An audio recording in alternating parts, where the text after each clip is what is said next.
Biblia sa Genesis, chapter 16. 16, 1 to 6 ang ating babasahin. Si Sarai at si Agar. Si Sarai nga na asawa ni Abraham ay hindi nagkaanak sa kanya. At siya ay may isang anilang babae na taga-Ehipto na nagngangalang Agar. At sinabi ni Sarai kay Abraham, narito ngayon, ako'y hinahadangan ng Panginoon na ako'y magkaanak. Ipinamamani ko sa iyong sulitin ka sa aking anilang babae. Marahil ay magkakaanak ako sa pamamagitan niya. At dininig ni Abraham ang sinabi ni Sarai. At kinuha ni Sarai na asawa ni Abraham si Agar na taga-Ehipto na kanyang alila pagkaraan ng 10 taon na makatahan si Abraham sa lupain ng Kanaan. At ibinigay kay Abraham na kanyang asawa upang maging asawa niya. At siya ay sumiping kay Agar at naglihi. At nang makita niyang siya ay naglihi, ay walang halaga niya ang kanyang Panginoong babae sa kanyang paningin. At sinabi ni Sarai kay Abraham, ang aking pagkaapi ay sumaiyo. Idinulot ko ang aking alila sa iyong sinapupunan, at nang makita niyang siya ay naglihi, ay niwalan ako ng kabuluhan sa kanyang paningin, at ang Panginoon ang humatol sa akin at sa iyo. Datapot sinabi ni Abraham kay Sarai, narito ang iyong alila ay nasa iyong kamay. Gawin mo sa kanya ang iyong pinapagaling at iyong paningin, sa iyong paningin. At dinuwahagi siya ni Sarai at si Agar ay tumakas mula sa kanyang harap. Ilang beses na ba natin napakinggan ang salita, ang istorya ni Abraham at ni Sarai? Diba? Mula siguro nung tayo ay maligtas, makakilala sa Panginoon, napakaraming beses na natin itong napapakinggan ang kanyang istorya na sinasabi. Subalit, sabi nga, sa bawat istorya ay may kanya-kanyang revelasyon ang Panginoon. At dito ay ating pag-uusapan ang tinatawag na the importance of waiting. The importance of waiting. Gaano nga ba kahalaga sa isang Kristiyano, sa isang tao, ang tinatawag na pag-aantay. Dito, lagyan lang natin bigyan natin ng konting glimpse, no? Yung binasa natin kanina. Nakita natin dito kung paano ang isang mag-asawa na pinangakuan ng Panginoon ay parang nainip at nagkaroon ng sariling desisyon para lang sila magkaanak. Ikaw na may asawa, kaya mo bang ibigay ang iyong asawa sa iba para lamang magkaanak ka? And that is the question. Ang sabi nga dito, this is the first marital triangle in Bible history. Noon pa pala, meron ng ganon. No? Yung may asawa ka lang, may asawa pang iba, noon pa pala nagsimula yun. So, ibig sabihin, mula nung naihulog si Lucifer, talagang nagsimula na ang kanyang mga plano na sirain, wasakin ang pamilya. No? Pero tayo, ng mga mananampalataya, habang nag-aantay sa iyong inaasam, ipinapanalangin sa Panginoon na mangyari sa buhay mo, ano ba ang ginagawa mo? While waiting for God's time, what do we do? Ano bang ginagawa mo doon sa ipinapanalangin mo? Or, ang question is, ilang taon mo na bang ipinapanalangin ang iyong hinihiling sa Diyos? Trabaho man yan, pamilya, relasyon, asawa, anak, o kahit ano pa na hanggang ngayon ay hinihingi po pa rin sa Diyos. At ano ang iyong perception sa mga bagay na ito na ipinapanalangin mo, subalit wala pa rin katugunan? Nandun ka ba sa pagkailip?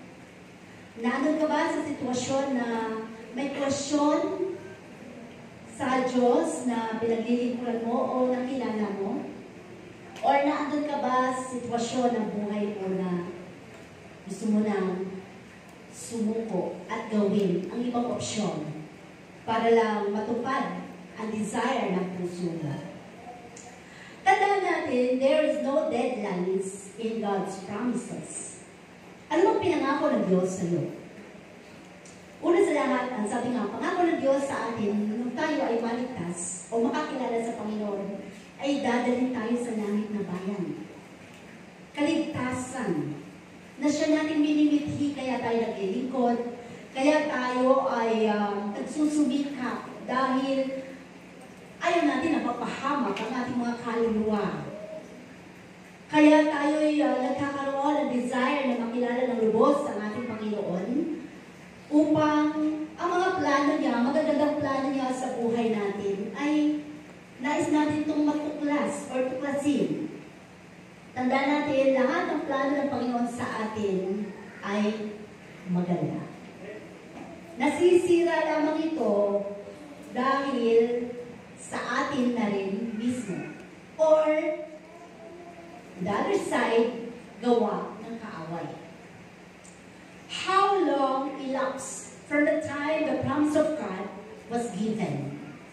Gaano ba katagal nung kinausap ng Diyos si Abraham na sinasabi sa kanya na magiging ama ka ng maraming bansa?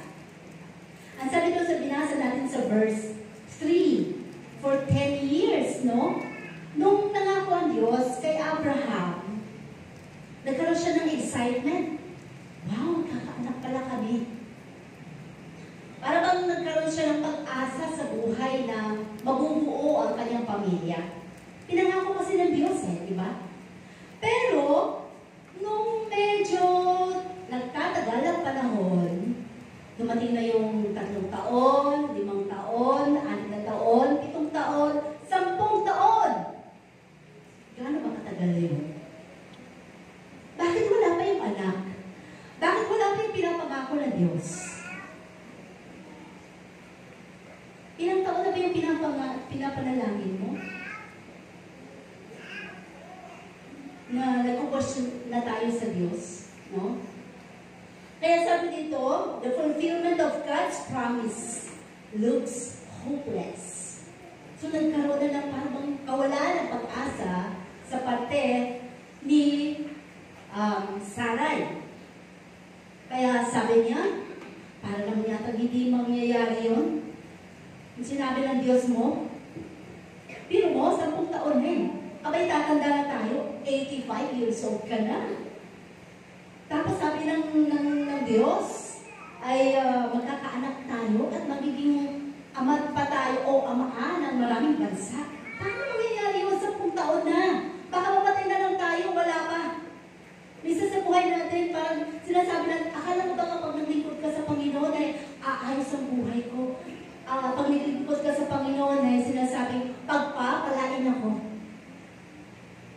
Ang bagay na mga nangyayari sa buhay natin, sa bawat sitwasyon ng buhay natin, hindi tayo ang may hawak. Pwedeng ito ay madala ng kaaway. Ang Panginoon lang ang nakakaalam ng future natin. No? Kaya lang, sabi nga dito, nagkaroon ng hopelessness si Sarai. At doon, sa kanyang kawalan ng pag-asa, nakita na rin ang kanyang sarili. Yung main point kung bakit parang nawalan siya ng pag-asa sa kanyang buhay. Barren kasi, baog kasi siya. No? Hindi siya magkaanak. Alam na niya yun bago pa man nagsimula or bago pa man sila nagkaasawa. Na hindi siya magkakaanak. Kaya kung ikaw, ilagay natin sa sitwasyon ang ganong bagay kay Sarai. Ikaw ba iisipin mo na magmumula sa iyo ang lahi na sinasabi ng Diyos or na sinasabi ng Panginoon sa iyo, magkakaanak ka, pangako ko sa iyo yan. Ilang taon na ba ikaw nakasal? Ilang taon ka na bang may asawa? Pero bakit wala ka rin? At dito sinasabi nga, yung barrenness, yung pagiging bao ni Sarai ay naging threat. Parang naging banta, no? Naging banta sa kanya yung pangako ng Diyos. Kasi ganun tayo mga mananampalataya. Ganun tayo mga tao. Sa lahat ng bagay, ang nais natin, kapag sinabi, gusto natin matupad agad. Diba? Kapag may nagsabi sa atin, o manangako sa atin, hindi kita trabaho. So, more expectations ang mangyayari sa buhay natin na nakafocus na lamang tayo doon. Or nagkakaroon tayo ng mga desire na mangyari agad.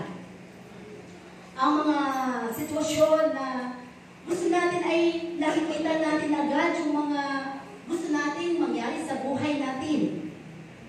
At kakaiba sa mga plano ng Diyos ang pwedeng mangyari sa mga plano natin. So, tandaan natin, God is sovereign. Pag sinabi natin sovereign, sa lahat ng mataas, siya pa ang pinakamataas. Walang ibang pwedeng mag-violate doon or tataas pa sa kanyang kapangyarihan. Diyos lang yun. Diyos lang ang pwedeng gumawa ng lahat ng mga imposibleng bagay sa buhay natin. So sabi, and we have hard time accepting it. Mahirap kasi eh. Mahirap tanggapin sa puso natin ang tinatawag na pangako ng Diyos na hindi pa natin nakakamit. Dumating sa ating kaisipan ang duda. Ang mga kwestiyon na kung saan meron naman tayong sariling kaisipan, may malaya kang plano, may malaya kang desisyon. Kaya, kagaya ni Sarai, na binigyan ng free will sa kanyang puso na mag-isip, magplano, at magdesisyon, ay nangyari na nga ang lahat. No? So the problem is when God's sovereignty conflicts our desire. Ano bang desire? Minsan kasi, ito na yung plano ng Diyos eh. Pero yung desire natin, hindi umaangkop doon sa plano ng Diyos dahil minamadali natin. Ang kanin, kapag iyong sinain at hindi mo ininin ng maayos or kulang sa inin, masarap bang kainin? Ang prutas na hindi pa hinog, masarap bang nguyain, kainin? Lahat ng kulang at hindi pa tama at angkop sa panahon, ito ay hindi masarap. Gaya ng mga sitwasyong kagaya nito, no? So yung conflict na sinasabi natin dito, nagkakaroon kasi ng mga conflict sa ating kaisipan. Bakit nga ba? Ano nga ba? Sino nga ba ang dapat? At yung desire ng puso natin. Kasi nga, ang sabi, normal sa isang tao, lalo na kung ikaw ay, or hindi mo masyado o gaano kakilala ang Diyos na yung pinaglilingkuran, normal na nagkakaroon ng conflict sa desire mo, no? Ang mga bagay na nais mong mangyari. So, options in your thinking, take action. So, nagkakaroon na ngayon ng maraming option. Wala kang pambayad, wala kang salapi, kulang ka sa pinansyal. Nanalangin naman ako. Ang laki ng utang namin. Ang dami naming bayarin. Nanalangin naman ako. So sabi nga, gaya nung narinig natin ng isang kwento doon sa Katuluan, itong midweek, sabi, may inaasahan siyang tao na nangako na magbabayad ng araw na yun. Kaya yun ang kanyang inasahan.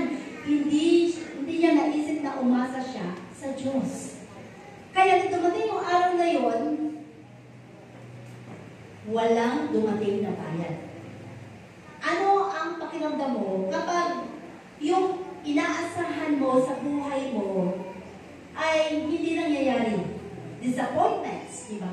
Malulungkot ka, pwede ka magalit, pwede ka mag-question, or dadating sa punto na to na kawalan ng tiwala, no? Ilang beses ka na ba na pinangakuan ng isang tao pero hindi nangyari? Ilang beses mo na narinig sa kapwa mo, isusori ko na, magbabayad ako, dadating ako. Pero, parang hindi naman nag-uugma doon sa mga sinasabi ng tao. Kaya pala sinabi ng Diyos sa kanyang mga salita sa Biblia, sumpain ang nagtitiwala sa tao. Bakit? Kasi sa kapunuan ng ating mga puso, nagkakaroon nito ng kakaibang mga plano, desire, na lumalabas sa ating mga bibig. Kaya nga sinasabi, huwag kang mangako kung ikaw ay sobrang natutuwa. At huwag ka rin magkaroon o huwag mo isumpa ang iyong anak, kapwa, kung ikaw ay sobrang may galit. Dahil lahat ng yan baka kainin mo pagdating ng panahon. Baka hindi mangyari. No? So dito, ipinakita natin yung mga options ng buhay natin. Nang sinabi ng doktor na ikaw ay may malalang sakit, saan ka ba mas nagtiwala? O saan ka mas lalo nagkaroon ng focus? Doon sa sakit mo o sa Diyos na may hawak ng iyong buhay? Diba? Minsan, doon na tayo nakafocus sa sakit, sa nararamdaman natin. Kaya nga tayo iyak ng iyak, araw o gabi, dahil iniisip natin na parang mamamatay na ba ako? Diba? Kasi doon tayo nakafocus eh. Pero, ang hindi natin alam, kung itinuturo lang naman ng Diyos sa atin is, sa Kanya tayo magtiwala. Sa Kanya tayo magbigay ng tunay na yung faith na mayroon ka. Bakit? Siya may-ari ng buhay mo. Eh sabi nga, hibla ng buhok mo ay bilang ng Diyos. Sa pagdaloy ng dugo sa bawat ugat sa iyong katawan, alam na alam ng Diyos kung saan nagbabara ang ugat mo. So bakit hindi natin ipagkatiwala sa Panginoon? In a hopeless situation of your life, sabi nga, just trust God. Magtiwala ka lang sa Panginoon. Dahil walang ibang pwedeng makakapagkilos sa buhay mo, sa ninanais mo, na gaya ng gagawin ng Diyos sa iyo. Makakakilos lang naman ang Panginoon kapag ikaw ay nagtiwala sa Kanya.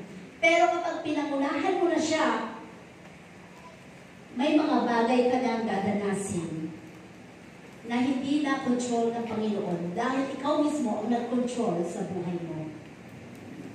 Kaya kalimitan sa buhay natin bilang mga mananampalataya, yung mga opsyon na ating ginagawa, mga plano na ginagawa natin, taliwas doon sa plano ng Diyos, maraming mga nangyayari na hindi angkop doon sa magandang plano ng Panginoon sa atin. Kaya pala, ang tagal-tagal na natin Kristiyano, hindi mo pa rin nakukuha yung sinasabi ng Panginoon, pagpapalain kita, anak. Bakit hanggang ngayon, Lord, nagkukulang pa rin kami? Bakit hanggang ngayon, Panginoon, eto pa rin kami? Dahil sa ating mga sariling desisyon, opsyon, mga plano, na hindi angkop doon sa plano ng Diyos sa buhay natin. So, ano sabi dito? Doon sa mga options na yon, ay nagkakaroon tayo ng sarili nating action. Tayo na mismo ang nangunguna. Diba? Pinapangunahan na natin ng Diyos. So, ang mga factors, bakit nangyayari? Yung mga option ng ating ginagawa, hindi yung pag-aantay sa magandang plano ng Diyos o sa magandang bagay na gustong mangyari ng Diyos sa buhay mo. Ano ba mga factors na consider natin to choose the option. Number one is, doon sa buhay ni Abraham, kung bakit nagkaroon na ng mga plano itong si Sarai is because Abraham was already 85 years old. So sinasabi doon sa verse 16, no? Nung time na yon ay 85 na si Abraham. Meron na ba dito 85? Wala pa. 75. Wala pa din? Mas mababa pa doon? 73. Ayun, si nanay doon, 73. So, kung 73 si nanay ngayon, ibig sabihin si Sarai noon medyo nag-uubod-ubod lang nga talaga, no? Kasi si nanay, titignan natin, makikita natin yung kanyang katawan na talagang, kumbaga sabi nga, sa buhay natin, lahat naman tayo papahina ang ating katawan. Diba? So, ibig sabihin lamang na talagang darating sa punto ng buhay ng isang tao na mawawala na ng pag-asa. So, dito, 85 years old na. Yung nanay ko, dinalaw namin ng Lunes dahil 93 years old na siya. At talagang naka-NGT na lang siya. Nung huli kong dalaw, nung August, kilala pa niya ako. Kapag nung dumating ako, sabi ko, Ma, kilala mo ako? Sinasabi, Luz, alam niya. So hanggang nang umuwi ako, sabi ng pamangkin ko, Tita, ikaw hinahanap lagi. Si Luz daw. Nung bumalik kami yung Monday, kasama ko na sila pastor, aking dalawang anak, kasi sabi ko, habang buhay pa, makita man lang nila, no, makapagmano, makapag-bless, kahit na hindi na siya nagre-respond, nakahiga na siya, bedridden, naka-NGT, so may nag-aalagang dalawa naman na doon sa bahay, tsaka yung ate ko. So, pag tinawag mo siya, titigil lang siya sa'yo, pero kahit anong salita mo, hindi siya nagre-respond kung gano'n po. Kasi may kasama, nung na-hospital siya, nasamahan ng parang mild stroke. So, yung mga muscles, parang hindi na siya nagre-respond. Pero nung Thursday, paalis na kami. Kasama ko yung ate ko doon sa kwarto. Nagpipray kami. Pinagpray ko yung mama ko at nagpapaalam ako. So, nakatitig lang siya. Sabi ko, Ma, alis na kami mamaya. Sabi ko, dumalaw lang kami dahil gusto ka namin makita, pero babalik ako. Sabi ko gano'n sa kanya. Nag-pray kami. So, nagpapaalam ako. Tapos, kinuha ko yung kamay ng mama ko. Nilagay ko dito sa aking pisngi. Sabi ko, ito yung mga kamay na nagpapaligo sa akin. Sabi ko sa kanya, ito yung kamay mo, mama, na nagpapaligo sa akin. Palit ba ako? Lamahan mo sa akin. Talagang pinaramdam ko sa kanya. Tapos, nakita ko, tumulo yung luha niya. So sabi ko, narinig pala niya. Kahit hindi siya nagre-respond. At yun ang kabutihan ng Diyos. Ang dalangin ko sa Panginoon, sabi ko, Lord, kung nahihirapan na yung mama ko, okay lang Panginoon, nilalat ko na namin siya. Pero sabi nga, kung hindi pa kalooban ng Panginoon gusto pa ng Panginoon na alagaan pa namin siya. Kaya sabi ko sa prayer ko, sabi ko sa mama ko, Ma, kung gusto ko na umuwi sa Panginoon, okay lang. Pero kung ayaw pa ng Panginoon, aalagaan ka pa rin namin, hindi kami magsasawa. Sabi ko, hindi kami magsasawa. Dahil sa dami namin, pinalaki ko kami lahat, inalagaan mo kami. Sabi ko, at ito ngayon, nagbabalik kami ng pag-aalaga sa iyo. Kaya, ang mga bagay nito, ang pag-aantay, no? Sa plano ng Panginoon, mahirap, pinakamahirap yung nag-aantay. The waiting time. So, 85 years old na si Abraham. Marahil ay nagkaroon na rin ng question sa kanyang kaisipan, kaya ko pa kaya magkaanak? O ng aking asawa, pag sabi nga, pangako ng Diyos yun So, nagkaroon ka ngayon ng option. Ano bang pwede? Kung sa mga modern situation natin, madali na lang, no? Pumunta ka lang sa malalaking mga ospital at ikaw ay may salapi. Kayang lagyan ng bahay, ng bata ang iyong sinapupunan. So, napakalaking question sa panahon na yun, sa buhay ni Sarai. Ano pa ang kinonsider kung bakit nagkaroon ng option si Sarai at si Abraham na magkaroon sila ng ibang plano kaysa sa plano ng Diyos?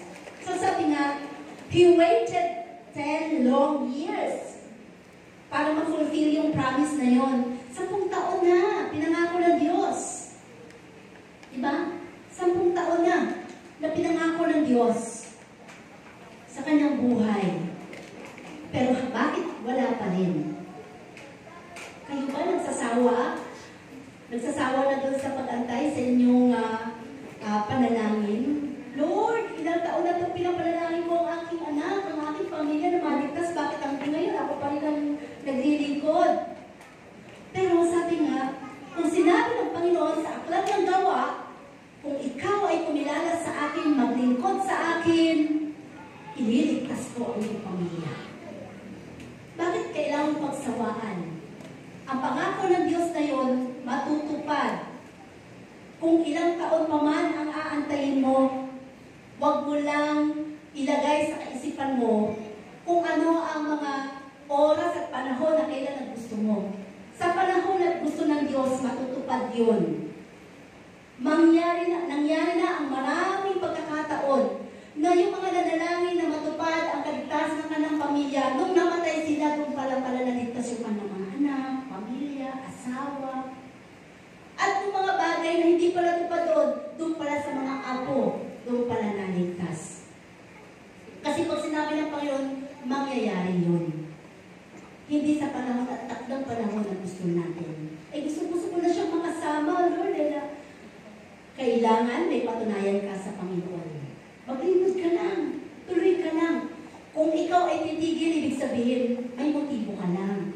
Bakit ka naglilingkod? Kasi gusto ko lang maligtas yung pamilya ko.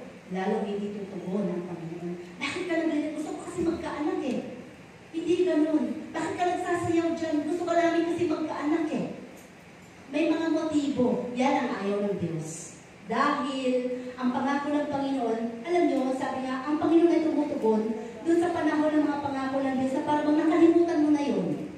Pero ginagawa mo ang para sa Diyos. Isang araw, magigising ka, ay, ito nga ang pangako ng Diyos. Ito na nga, magkakaroon kami ng sasakyan. Nakalimutan ko na nga yun parang ganon. Pinangako ng Panginoon, aalwan ang buhay mo. Kapag parang nawala na lang kasi nakafocus ka na sa Panginoon, doon mangyayari yung mga pangako ng Diyos. Pero hanggang nakafocus ka doon sa sinabi ng Diyos sabi ng Panginoon kaganda daw ang buhay na, hanggang doon ka nakafocus, hindi mangyayari sa buhay mo ang mga pangako nito. Lahat ng ating mga kaisipan o iniisip, iba sa kaisipan ng Panginoon. Gusto ko na rin magkaayos na kami mag-asawa Ilang buwan pa lang ba, ilang taon pa lang ba kayo na magkahiwalay? Gusto ko na kasi, Lord Wala ka pang pinapatunayan sa akin na totoo kang naglilingkod. Tuloy ka sa paglilingkod, kilalanin mo ako ang bahalang kumilos. Sa asawa mo, sa pamilya mo. Ang gulo-gulo ng pamilya namin, gusto ko magkaroon na ng kaayusan ng pamilya namin, Lord Naglilingkod ka ba? Ang dami mong question sa Panginoon, pero hindi mo naman ginagawa na totoong kinikilala mo siya na siya ang Diyos ng kaayusan. Diyos na mananagumpay ng buhay mo. Pero gusto mo mangyari yun. Kung gusto mo mangyari yun, maglingkod ka. Dahil lahat na inaantay lang ng Panginoon sa atin is kilalanin mo siya sa buhay mo ng lubos. Dahil kapag nakilala mo na siya, makakalimutan mo na lahat ng mga bagay, kaguluhan, o mga bagay na mga kakulangan sa pamilya, sa buhay mo, pangangailangan mo, relasyon mo. Kasi nakafocus ka na sa Panginoon, nag-i-enjoy ka na sa presensya ng Panginoon. Isang araw makikita mo na ang katugunan ng Diyos.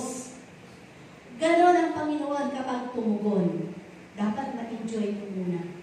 ang paglilingkod. Pero hanggat hindi ka nag-enjoy sa presensya ng Panginoon, hindi mo makakamtan ang desire ng puso mo sa Panginoon.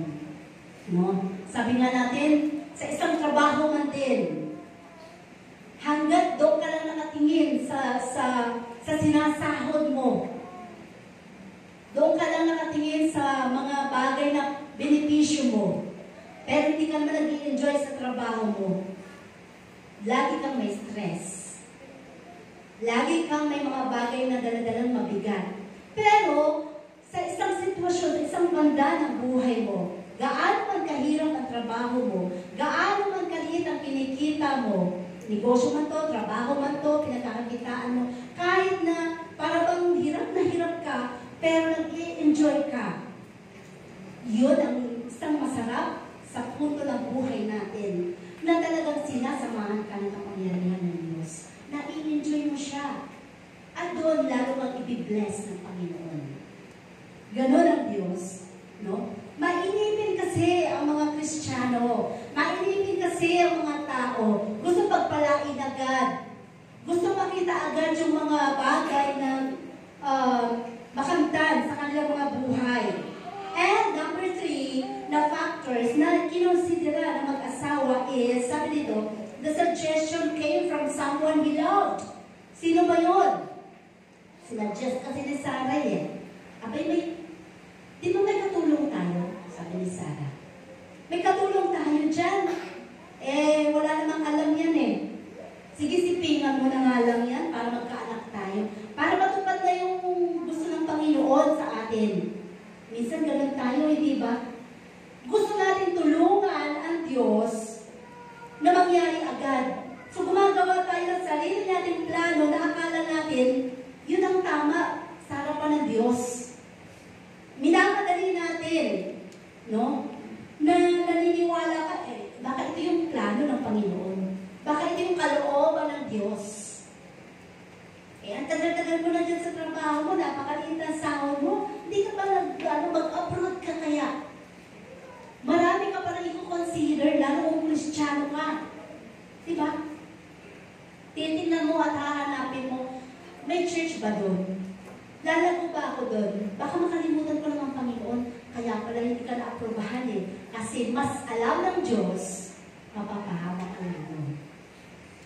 So, iba-iba, no? Ang pangyayari sa buhay natin. So, dito sabi dito, galing kasi sa kanyang asawa, naman niya si Sarah eh. Suggestion ng asawa niya. Pero mo, ikaw na asawa, inaaprobahan mong asawa mo na sumiping sa iba. Di ka saya-saya, di ba? Ibig sabihin, hindi naman mali, sabi ko nun, hindi naman mali, okay lang sa akin, sabi ni Saray. Okay lang, basta lang magkaanak tayo. Para lang matupad yung sinasabi ng Diyos na ikaw ay magiging ama ng maraming bansa. Pero tama ba? Tama ba yung plano na yun or mga ideas na yun na sinuggest ni Saray sa buhay nila? Isang question mark, di ba? So sabi, at sinasabi pa nga ni Saray, usual naman na yan eh. Marami na gumagawa niyan. Okay na lang, tanggap na yan ng lipunan. Parang, tanggap na ng lipunan yan. Okay na lang. Sa Panginoon tanggap, ito ang hinahanap ng Panginoon sa atin. Lagi natin tandaan, no? May mga dangers. May mga panganib na pwede kang suungin, kakaharapin. Kagaya nga sabi natin dito, si Agar na kanyang katulong na wala man lang alam doon sa mga plano nila mag-asawa, basta nilang uy, Agar, halika. Mamayang gabi sipingan mo ang aking asawa. Pwede kaya na sinabi pa ni Sarah yung mga plano na yun, o ang pangako ng Diyos sa kanila? Hindi natin alam. Pero, ang sabi nga, minsan, ang ginagawa natin, iniisip natin na mas matalino pa tayo sa Diyos. Diba? Iniisip natin na mas marami pa tayong alam na idea kaysa sa Diyos. Kasi parang iniisip natin na nakikinig ba ang Diyos sa atin? Bakit parang hindi ko naman siya maramdaman? Hindi ko naman makita ang kanyang pagkilos. Kasi more on emotion tayo, more on sa feelings tayo nakikiramdam, hindi sa faith na tinatawag.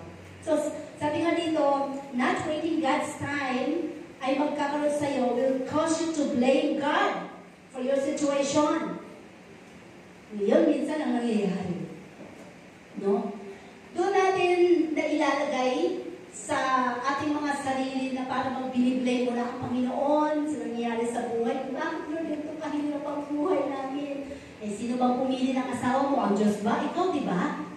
Sabi na nga ng nanay mo, wag yan eh.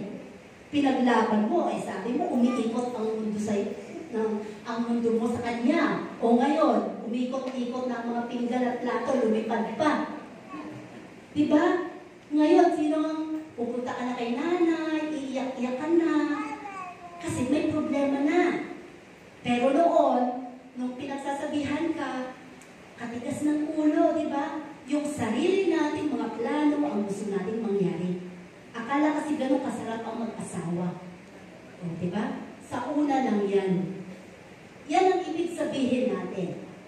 Ngayon, pag dumating na mga problema, karamay na ulit ang magulang. Nung unang mag-asawa, humiwalay. Kaya-kaya na namin. Kaya namin maging independent. Kaya namin mabuhay. Masarap maging malaya. Akala mo malaya. Yung masarap maging malayo sa magulang. Akala mo lang yun. Tikman mo, subukan mong malayo sa magulang mo. Pag nagkasakit ka, hahanapin mo ang habol ng kamay ng magulang mo. Wala si nanay, walang naglalagay ng Vicks. Totoo yun. Kapag nagkasakit ka, doon mo hahanapin ang magulang mo. Walang bumibili sa iyo ng Royal. Magaling ka na agad. Totoo yun, dati, gano'n talaga. Yun lang ang gamot. Walang mga Advil, walang mga medical. Royal. Balon. Ay, bibili tayong lopo mamaya. Parang magaling ka na agad. Pero, sabi nga dito, no? Yung blaming, nabiblame natin. So, why don't you blame yourself?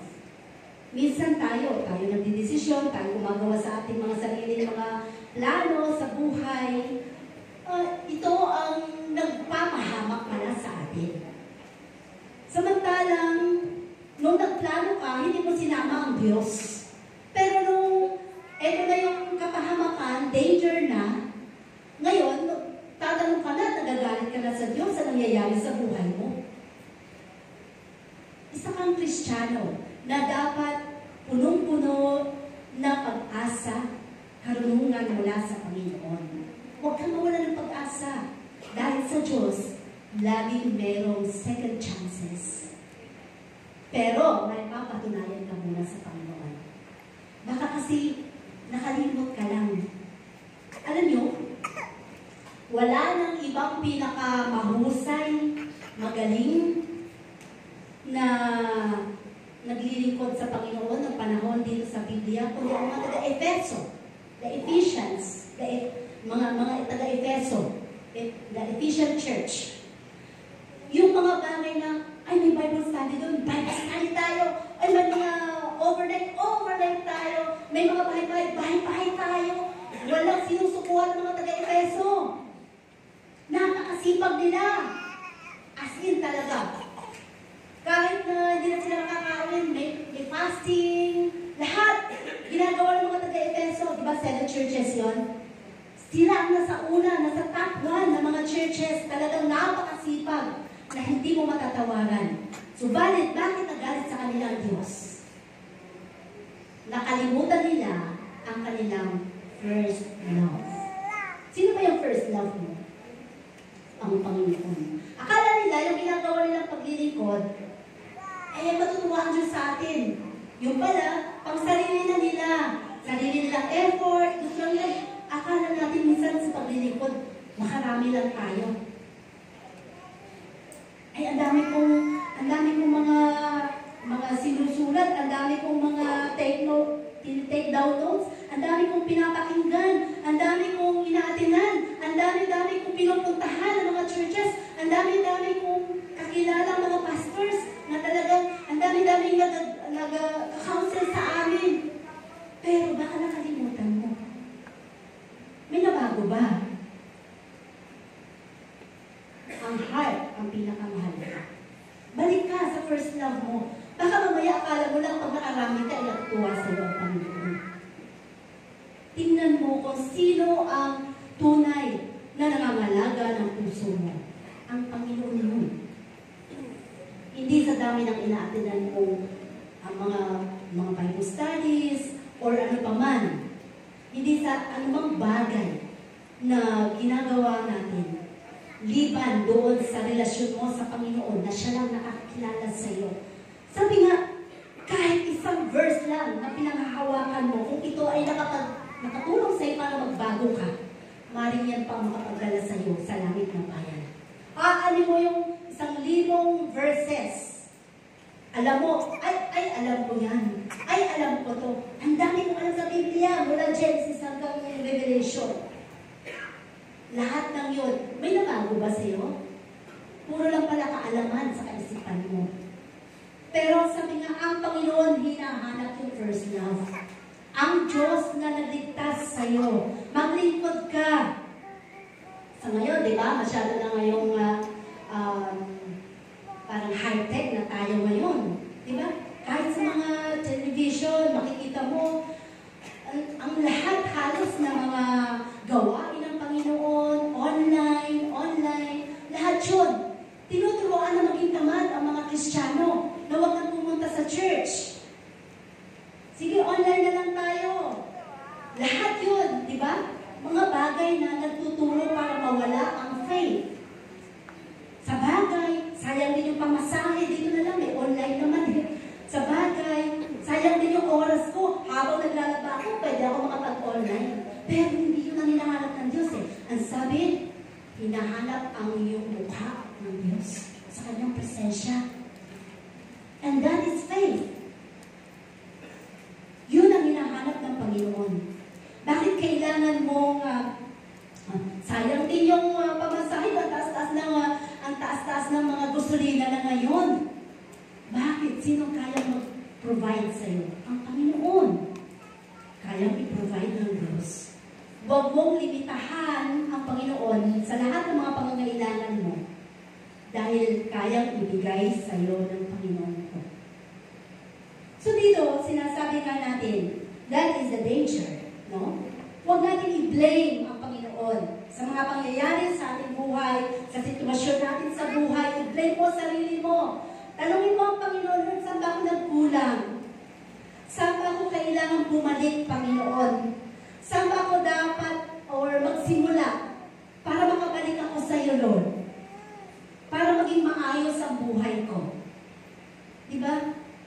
Minsan nangangako lang tayo sa sarili natin kaparaanan, pero ang Panginoon pa rin ang magtuturo at magtutuwid sa atin.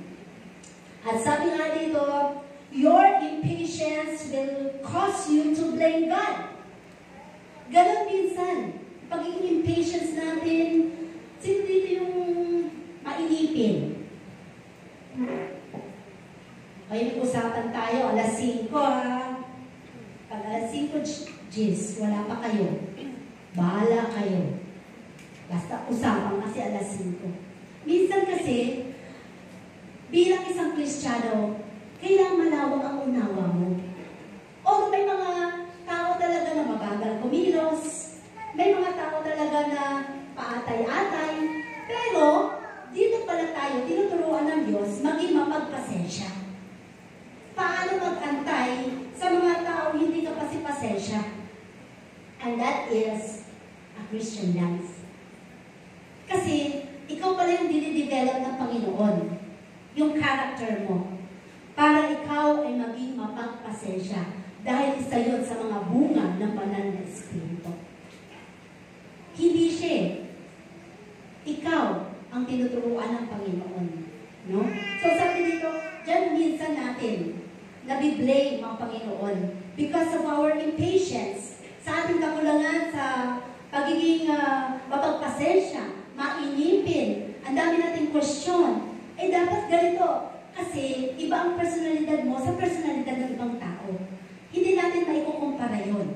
No? So kailangan, sabi nga, matutunan mong ibigin ang kapwa mo, matutunan mong intindihin ang kanyang ugali, kahit hindi mo siya maintindihan, matutunan mong mahalin at unawain ang bawat sitwasyon na meron siya. Hindi mo pwedeng kumpara ang sarili mo. Kung ikaw alas 4 ng umaga pa lang gising na, ang tao ito nagigising ng alas 8. So hindi mo maikukumpara. Bakit hindi mo pwede? Kasi hindi niya minomotivate ang sarili niya. Pero bilang isang Kristiyano, dapat matutunan natin i-motivate ang ating mga sarili para maging angkop tayo doon sa kaliguran ng Diyos, ang iyong buhay. No? Sabi nito, ano ba ang benepisyo ng isang marunong mag-antay?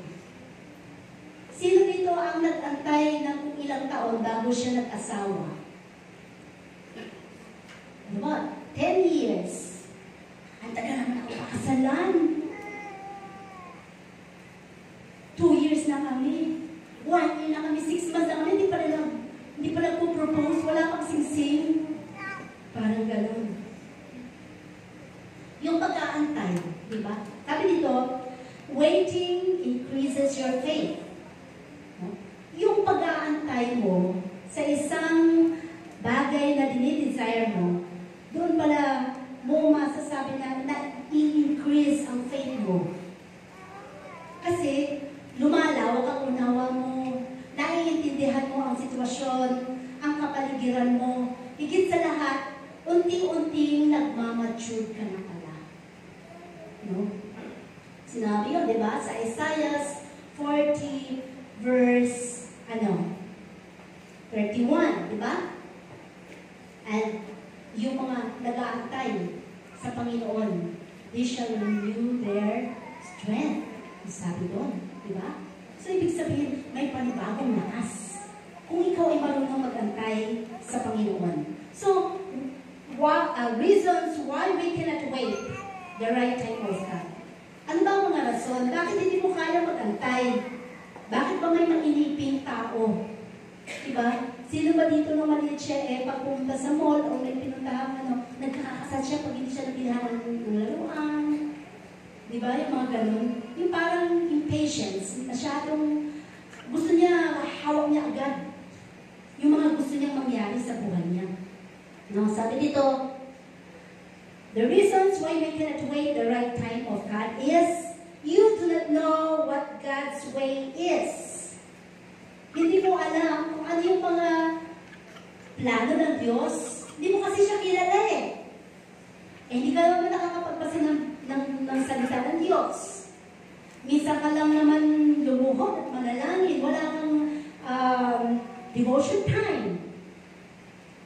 Diba? Mas masarap ang pakinggan yung mga TikTok kaysa yung mga sermons na nakikita natin. Diba? Kasi nakakaaliw Parang gano'n. No? So, paano mo nga makikilala ng lubos ang Panginoon na pinaglilingkuran mo? Kaya, ang nangyayari ngayon, hindi mo na siya kayang antayin yung plano ng Panginoon dahil hindi mo nababasa ang maraming mga account sa Biblia na lahat ng mga yon nakatala, ang mga tauhan na nandito ay naitala na nag-antay sila ng matagal na panahon bago nila nakamtan ang kanilang desire o ang kanilang buhay na mangyayari na ginusto ng Panginoon. So tayo bilang mga mananampalataya, ang sabi nga, kilalanin mo. Sino ba yung pinaglilingkuran mo? Sino ba yung pinunta mo ngayon dito? Ano ba ang rason?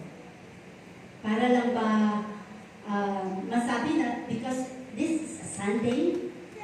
Or kasi family day Or talagang kasi gusto ko, meron akong matuklasan pa patungkol sa salita ng Diyos. No?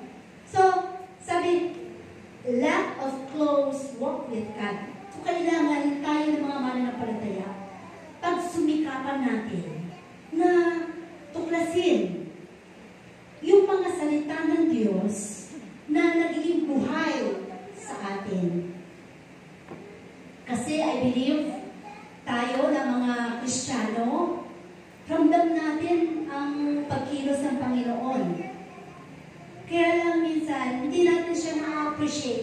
Kasi mas abala tayo sa mga nakapaligid sa atin. Mas abala tayo sa mga bagay na ating kinaabalahan sa buhay. So, hindi natin na-appreciate yung humihinga ka, walang oxygen sa ilong mo. Hindi mo na-appreciate yun. Pero lahat pala yun dapat na-appreciate. Thank you, Lord. Wala ako sa ospital, wala ako sa balik ng karamdaman. Thank you, Lord. Ginising mo pa ako. Ang daming mga hindi na nagigising dahil nabangungot. Salamat, Panginoon. Lahat pala yun. Dapat na-appreciate mo para makita mo talaga, wow, nare-recognize mo talaga ang lahat na kinikilos ng Panginoon sa buhay mo. May tinungkol ng Panginoon, wow, thank you, Lord. May ginamit kang tao para mapagpala ang buhay ko sa araw na to. Lahat ng yun, dapat na-appreciated sa Panginoon. So, ibig sabihin, kapag lahat ng mga bagay na nangyayari sa buhay mo, binabalik mo lahat sa Panginoon, doon galak na galak ang Diyos sa atin.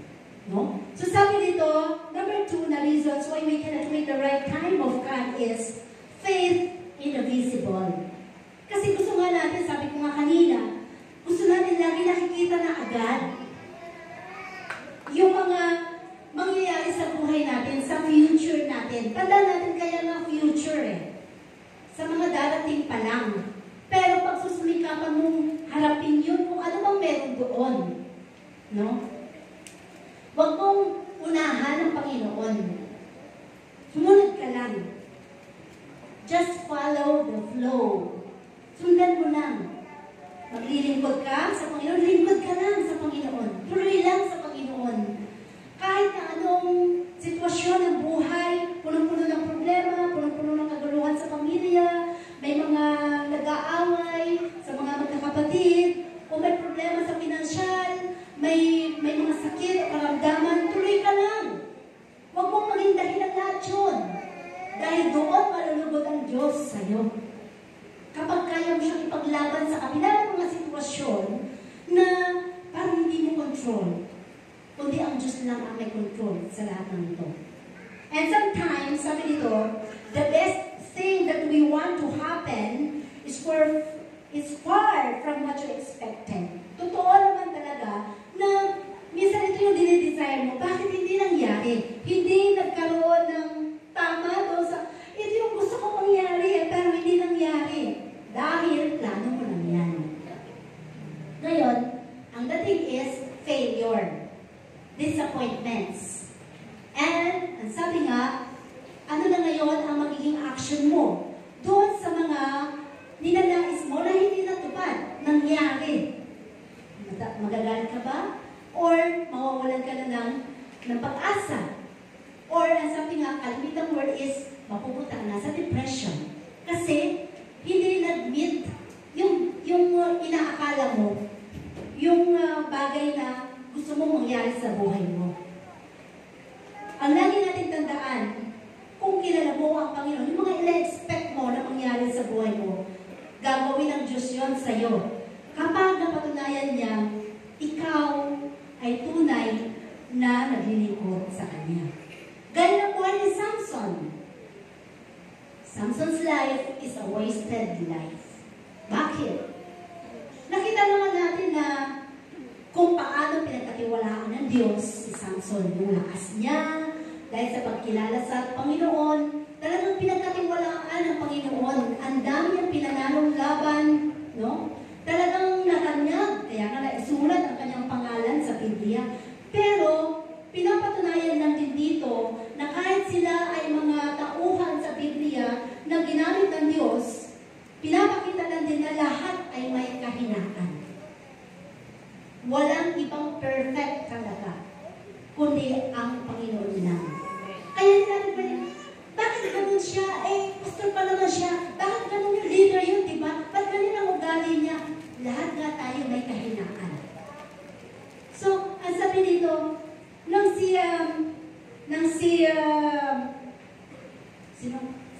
si Samson, na-out of words ako, si Samson, nang siya ay nagkaroon ng desire sa kanyang sarili.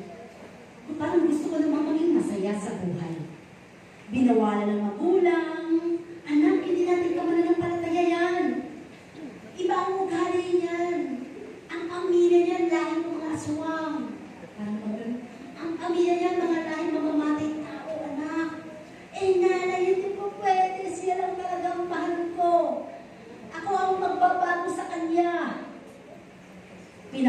laban ni Samson. Diba? Si Delilah. Hanggang sa dumating sa punto, lahat ng mga sarili mong opsyon, idea, pinaglaban mo na hindi angkop sa plano ng Diyos, ikaw din ang magsasuffer. Babayaran mo din lahat yun. Kasi hindi ka laging masunurin. Ang isang anak na hindi naging masunurin sa magulang, suwain. Nakikita mo, walang umaaset yung loob. Para bang naging wanderer na lang sila. Kahit anong kayod, mahirap pa rin ang buhay. Bakit? Kasi suwail ka eh. Talamura, palasagot, kala mo mas mahusay pa siya sa magulang niya, porque nakapag-aral siya, kung sumagot sa magulang, gano'n na lang. Nung ito na yung buhay niya, kahit anong sikap, kahit anong trabaho, walang magandang nangyayari sa buhay. Bakit? Alam ng Diyos. Alam ng Diyos at nakasulat sa Biblia. Kung ikaw ay disrespectful sa magulang mo, ipapakita sa iyo yan. Kapag ikaw ay nagkaanak, ipaparanas sa iyo. Ang mga anak mo, ganun din ang ipapakita sa iyo. Kasi para maramdaman mo. Pero kung ikaw ay mapagmahal sa magulang, ipaparamdam din sa iyo. Pag ikaw ay nagkaanak, ang mga anak mo mapagmahal din sa iyo. Dito natin maipapakita, no? Sa buhay ni Samson. So, nangyari ang gusto niya, pero ano ang kanya naging consequences? Dahil hindi siya nagantay sa kalooban ng Panginoon kung sino ang kanyang magiging asawa. Namatay din siya, di ba? Namatay din siya doon sa gitna ng arena. So that is life. Lahat may pagbabayaran. Lahat may mga bagay na kailangan mong ma-realize. Kasi sabi nga, kapag ikaw isa ng Kristiyano, ito yung mga bata ka pa, o kahit ano, sige, gawin mo, o ano makakasama sa katawan mo, okay lang, maligarilyo ka, uminom ka, magshabu ka, mag-adik ka, gawin mo lahat. Sabi nga, mabuhay ka ngayon na masaya, bukas patay ka na, okay lang, akala nila kapag namatay tapos na ang buhay. Diba? Pero pagdating ng panahon, ito na yung mga pagbabayad mo. Ang dami mo ng sakit pala nangyari sa buhay mo. Ang dami ng mga dysfunction sa katawan mo. Kasi binabayaran mo na ngayon yung mga inabuso mo noon nung bata ka pa. Ganun lang ang buhay. Pero kung ngayon pa lang nasa realization ka na, ayaw mo mangyari ito. Gusto ko, nandun ako sa kalooban ng Panginoon makasunod. Makita mo magaan lang ang buhay. Kahit mahirap, kahit maliit lang ang sahod mo, kahit na ito lang yung buhay mo, simple-simple lang, masaya ka. Because of God. No? Because of God. So ano ba? Sabi dito, buhay ni Judas. It is, sabi nga, the life of Judas, his soul was lost. Nawala lang yung kaligtasan na meron siya. Pero mo, isa siya sa 12 disciples. Pero dumating sa punto ng buhay niya na nag-desire siya na ibenta si Jesus for 30 pieces of silver. Yung desire patungkol sa lapi. Samantalang kasama niya ang Panginoong Jesus nung nagbiministeryo sila. No? Samantalang kilala niya ang Panginoong Jesus. Pero dumating sa punto ng buhay niya na ibenta ang kanyang Panginoon. Nung nagkaroon na ng guiltiness sa kanyang sarili, sa kanyang kaisipan, hindi na niya makaya. So nagpakamatay siya. Diba? Nagpigti siya. So, wasted life, lost life. Ganyan ba ang gusto natin mangyari sa buhay natin bilang pananampalataya? Kung naglilingkod ka ngayon, huwag mong hayaan na mawalan lang ng kabuluhan itong ginagawa natin paglilingkod. Tuloy ka sa paglilingkod hanggang abutan ka ng Diyos o hanggang sa mamatay ka. Huwag kang give up. Tuloy ka sa Panginoon, kinilala mo na siya. Dahil sa pagkakilala mo sa Kanya, doon nagpapasimula ang Panginoon na magpakilala sa iyo.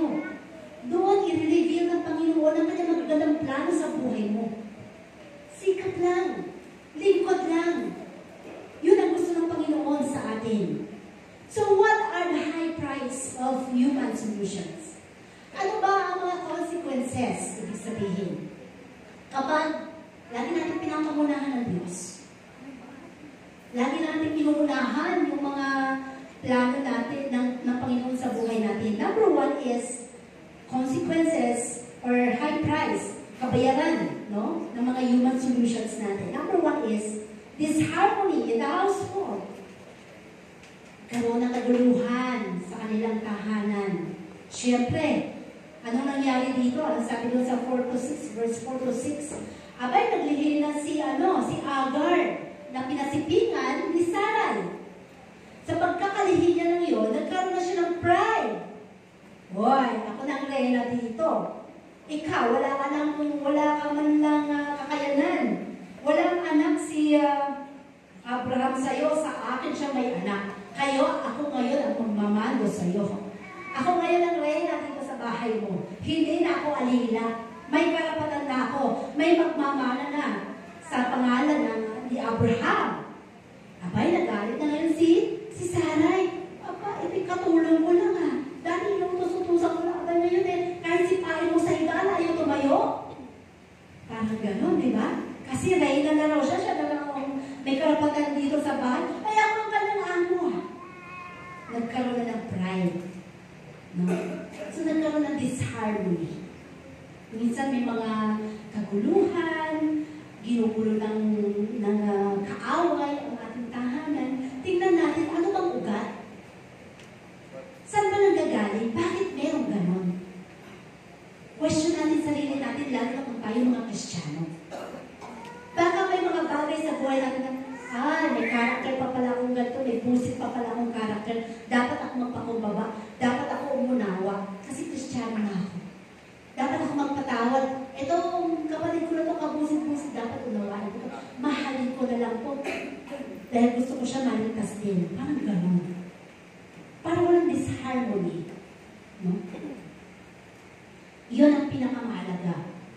Matutunan natin kung ano ang nais na, o kung ano ang tinuturo ng Diyos. Dahil lahat yun, mayroong mga consequences. Ano pa? Ano pa mga kabayaran kapag tayo mismo ang pinapangunahan natin ng Diyos? So there was suffering for Agar. Si Agar, nakatulong na walang kaalam-alam, walang kamuang-muang sa mga plano nila mag-asawa, nadamay sa kanilang problema. Diba? Nadamay. So, sa halip na masaya lang siya na naglilingkod dito sa bahay nila Abraham, nagluluto, naglalaba, para sa kay Abraham at kay Sarai, biglang binigyan ng isang responsibilidad na hindi niya alam. Ngayon, kasama na siya sa sufferings. Kasama na siya sa mga consequences. Kasama na siya doon sa mga bagay na dapat niyang pagdaanan. No? So may suffering na kay Agar. Anong ginawa ni Sarai? Ano sabi ni Abraham? Abay, palayasin mo. Kung gusto mo, ikaw ang amo, di ba?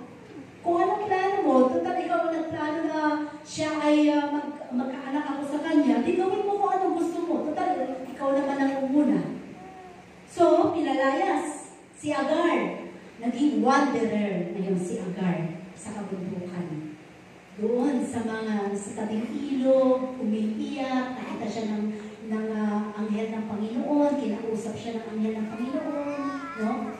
So, lahat yun.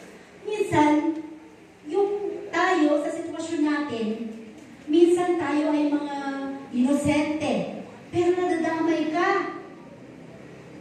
Minsan wala ka namang alam, sasabihin, ay, yan, kasama yan doon eh. Kasama yan doon sa mga gumawa ng krimen eh. Ay, yan, kasama yan sa mga nag-chismis sa akin eh. Diba? Ganon minsan. Eh, yan, lahat, no? Kasama ka na tuloy ngayon. Kapag nalaman nila ang pangalan mo ay kasama doon, hindi na mamumura sa kaisipan ng tao. Kahit hindi totoo. Diba? Kasi, narinig na nila ang pangalan mo. Nasisira na unti-unti yung pagkatao mo. Pero ganun pa man, sabi nga, kilala ka ng Diyos. Kilala ka ng Panginoon. Gawin mo ang para sa Panginoon. Hindi natin kailangan ma-please ang sinuman. No? Basta sa Panginoon pa man ang pagbibintang sa'yo, kung ikaw ay inosente, well, tuloy ka lang sa Panginoon. Isang araw, ipapakita ng Panginoon kung sino ka talaga sa harap nila.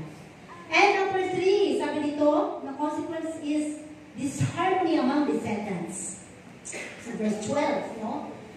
Pero mo, mula nang doon kay Sarai at kay Abraham at kay Agar, nagsimula yung mga problema na yon. Ngayon, kasama na ang mga descendants, mga lahi na. Ano na mga lahi? Si Agar na nanganak, na ipanganak si Ishmael. Si Sarah, nanganak ba si Sarah?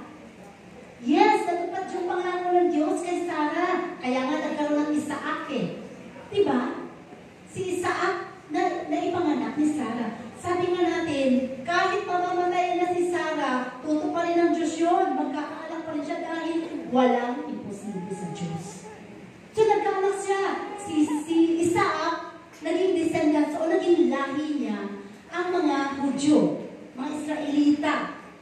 Si Ishmael, na anak ni Agar, ito naman yung mga descendants, mga lahi ng mga Arabo. Sa ngayon, hanggang sa ngayon, nagkakagulo sila. May disharmony. Kagabi lang, kahapon lang, yung isa nating kaibigan natin, na born again Christian din, nasa Israel siya. So nagla-live siya, sabi niya, no, narinig, ang dami mga pumuputok, may mga bomba dito sa Israel. Sabi niya nun, gabi na, nagla-live pa rin siya. Kasi pinasok ng mga Hamas, ng mga Palestine, ng mga Arabo, ang Israel. No? So, sabi nga, nagkaroon ng mga hostages, hinostage yung mga ilang mga Israelita, dinala doon sa Gaza. So, ibig sabihin hanggang ngayon, nagpapatuloy. Nagpapatuloy. Ang descendants na sinasabi dito, nagpapatuloy yung disharmony. Dahil lang doon sa kauna-unahang lahi. Hanggang ngayon. Diba? So sabi dito, sa halos pagmuli natin, sometimes we became victims of the bad choices of the others. Diba? Minsan, tayo, ilalagay tayo sa nagiging biktima ka na. Di mo alam, biktima ka na pala. Di mo alam, ikaw na pala yung pinag-uusapan. Hindi mo alam, sinasalang ka na pala. Binubulalo ka na pala. Hindi mo alam. Ha? Ikaw ba? Ikaw ba ang punot dulo? Ikaw ba ang pinag-chismisan? Oo, pangalan mo itong naririnig ko. Diba? Nakasalang ka na pala.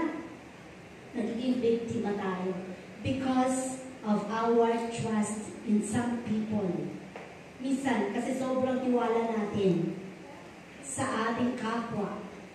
Mga bagay na ating nasasabi, hindi mo alam na nababalita na pala, na nadadagdag na, napupunta na sa iba. Ngayon, ikaw ang napulot dulo. Naging biktima ka na tuloy. Kaya, ito ang mga sitwasyon ng buhay natin. No? Kapag hindi tayo marunong mag-antay sa kalooban ng Panginoon. Kung ikaw ay may mga visions, may mga nakikita ka na someday, parang ito yung nakikita ko sa aking pangitain. May nakikita akong isang napakagandang bahay na may kotse. Huwag ka muna magkwento. Antayin mo kalooban ng Panginoon, baka yun ang plano ng Diyos sa'yo. Panalangin mo. Eh tayo, alam mo, yayaman daw ako. Tumaya-kaya ako sa loto. Nawawala tuloy yung plano ng Diyos. Yung mga visions natin, yung mga ipinapakita sa atin ng Panginoon, pwede mo siyang ikwento kapag nangyari na. Uy, ang galing. Dati nakikita ko lang sa panaginip ko eh. Dati nakikita ko lang parang dumaan lang sa aking balintataw eh. Pero ito na ngayon. Talagang ang galing ni Lord. Yun ang ibig sabihin. Yung plano ng Panginoon, umugma doon sa mga bagay na nais niyang mangyari sa buhay mo dahil hindi ka give up, dahil tuloy-tuloy ka lang sa pagkilala sa Diyos. Yun dapat ang isang Kristiyano, maging gano'n ang ating pagkatao, ang ating buhay, no? Maging matatag. Matutunan mong mag-zipper ng iyong bibig. May mga bagay na pwede mong sabihin at may mga bagay na hindi dapat sabihin. No? Lalo na kung ito ay mga plano ng Panginoon para sa iyo? O mga bagay na nakikita mo na parang nire-reveal sa iyo ng Panginoon? Kasi minsan, sa pagsasalita natin, nahahadlangan agad ng kaaway. Kaya hindi na nangyayari ang magandang plano ng Diyos sa iyo. So it started the idea of Sarai, but ended up Hagar's problem. So nagsimula lang doon sa idea kasi ito ni Sarai. Plano kasi ito ni Sarai. Pero nadamay si Hagar. Di ba? Nadamay si Hagar. Dahil sa kakulangan nila ng pasensya sa pag-aantay sa kalooban ng Diyos. So, mga wrong applications natin minsan sa ating mga buhay. Tandaan natin, kanino ba nangako ang Diyos? Kay Abraham o kay Sarah? Kay Abraham. Kay Abraham, may kobenante siya kay Abraham. Pero yung kobenante na yun, pinamalitan niya kay Sarah. Kaya sabi nga natin, minsan, kung may nire-reveal si Lord sa'yo, ipanalangin mo. At ang mga bagay na ito ay mangyayari hanggang ikaw ay naglilingkod, unti-unting tutuparin ng Diyos yan. Kaya lang na i-reveal. Hindi naman siya ang pinakakuhaan ng Diyos, si Sarah. No? Si Abraham eh. Kaya nung sinabi niya kay Sarah, narinig ng kaaway, nagkaroon ngayon ng pag-inject ng kaaway, magplano ka, gumawa ka ng magandang plano para matupad yung sinasabi ng Diyos mo. Sinunod na ni Sarah. So, nahadlangan na ngayon ang magandang plano ng Diyos sa buhay ni Sarah. Sa buhay ni Sarah at ni Abraham. And sabi dito, maling aplikasyon, God promised us and we try to do His work ahead. Yun yung sinasabi natin na pinapangunahan natin minsan ng Diyos. Inuunahan natin. Ay, kalooban siguro ng Panginoon to kasi ayos naman, okay naman eh. Siguro nga talagang aprobado ng Panginoon itong aking mga plano. Minsan lahat, no? Ginagawa natin ito. At ginajustify natin ang ating mga sariling mga desisyon. So, we figure that we should help out God. Parang pinapakita natin na tulungan natin si Lord para matupad na yung plano niya sa atin agad. Eh, pero sabi nga natin, wala kasing deadline eh. Sa pangako ng Diyos eh. Hinahanap pa kasi ng Panginoon yung puso mo, matama. Lahat ng magandang plano ng Diyos sa buhay natin, ang unang-una niyang itatama ang puso mo. Bago yung mga pangako niya sa iyo. Puso muna. Laging puso. May pride pa dyan, may puso pa dyan na hindi mapagpatawad, hindi mo pa makakamit yung plano ng Diyos sa buhay mo. Huwag kang umasa. Kailangan kasi ang puso mo na muna ang maitama sa harapan ng Diyos. And sabi ng conclusion, impatience will cause you to miss God's best. Ito ang magiging dahilan para ma-miss mo ang mga best plans ng Panginoon. Maging mapagpasensya, mahinahon, matutong magantay sa plano ng Diyos ni Lord for pinakon. Hindi pa rin ba mag-aasawa? Eh baka hindi pa plano ng Diyos? Hintayin mo. Baka may anniversary pa lang yung mapapangasawa mo. Okay lang yun. Si Vic Soto nga eh. Ilang years. Na-interview pa niya si Pauline ba yun? Minimiss yung kasi ako na. Little Miss Philippines. In-interview pa niya yun. Sino magsasabing magiging asawa niya? O, di ba? Baka ngayon yung mapapangasawa ni Ate Pres, mag-nursery pala. Ibig sabihin natin, hindi natin alam ang plano ng Diyos. Basta ka lang sumunod sa kalooban ng Panginoon. Kung hindi ka mapag-asawa, mag-aasawa, it's okay. Basta tuloy ka sa paglilingkod sa Panginoon. Don't make any important decisions or even unimportant decisions without asking God to be down in prayer. Ano man gaano ka-importante yan, hindi importante yan, na mga plano mo sa buhay, subject to God, submit it to God. Tanungin mo ang Panginoon, Lord, okay ba ito? Tama ba itong aking desisyon? Aprobado ba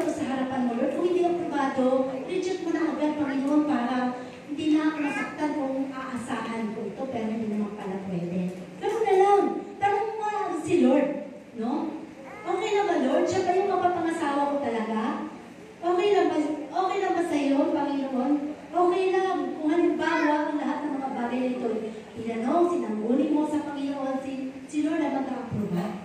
No?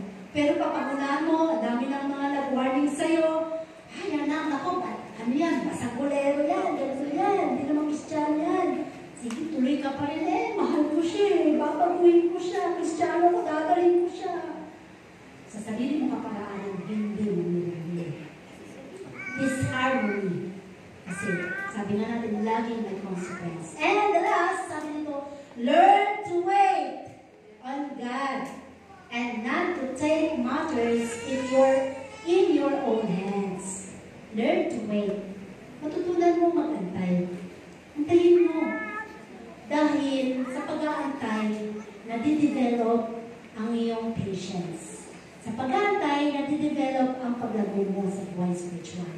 Sa pag-aantay mo, na-enjoy mo na ang presensya ng Panginoon habang nag-aantay ka sa katugunan na hinihingi mo sa Diyos. Dahil, ang sabi nga dito, kapag marunong kayo mag-antay,